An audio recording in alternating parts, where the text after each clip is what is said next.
The Room 107. The Hotel Obsidian loomed over the small town of Perdap, Bulgaria, its Gothic architecture a stark contrast to the cheerful, pastel buildings around it. A chill clung to its stone facade, even in the summer heat.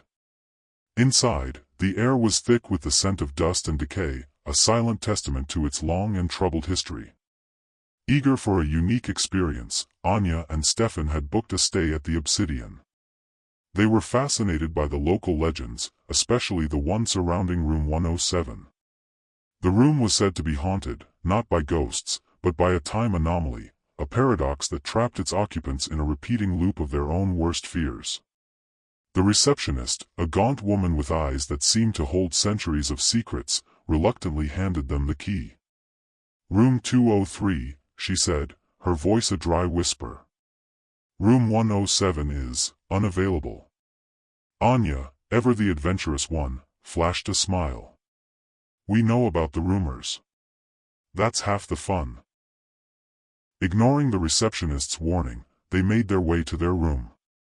But as they walked, the numbers on the doors seemed to shift and blur.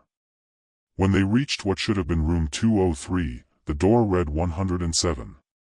They exchanged a nervous glance, then Stefan, trying to appear brave, inserted the key. The door clicked open, revealing a room that was both unsettlingly ordinary and deeply wrong. The furniture was antique, covered in faded velvet, but arranged at odd angles. The wallpaper was peeling, revealing glimpses of a darker, blood-red layer beneath. A single, flickering lamp cast long, distorted shadows. As soon as they stepped inside, the door slammed shut behind them, the lock clicking with finality. They tried the handle, but it wouldn't budge. Panic began to set in. "Hello?" Anya called out, her voice trembling. A voice answered, but it seemed to come from everywhere and nowhere at once. It was a chorus of whispers, their own voices distorted and twisted, echoing their deepest fears. "Welcome to your eternity." The room began to change.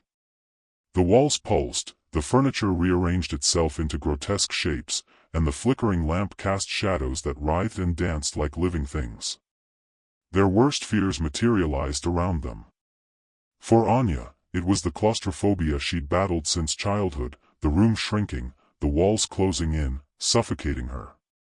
For Stefan, it was the memory of a car accident, the screech of tires, the twisted metal, the feeling of helplessness as he watched his brother die. They tried to escape, to find another door, but the room was a labyrinth, constantly shifting, leading them back to the same terrifying visions.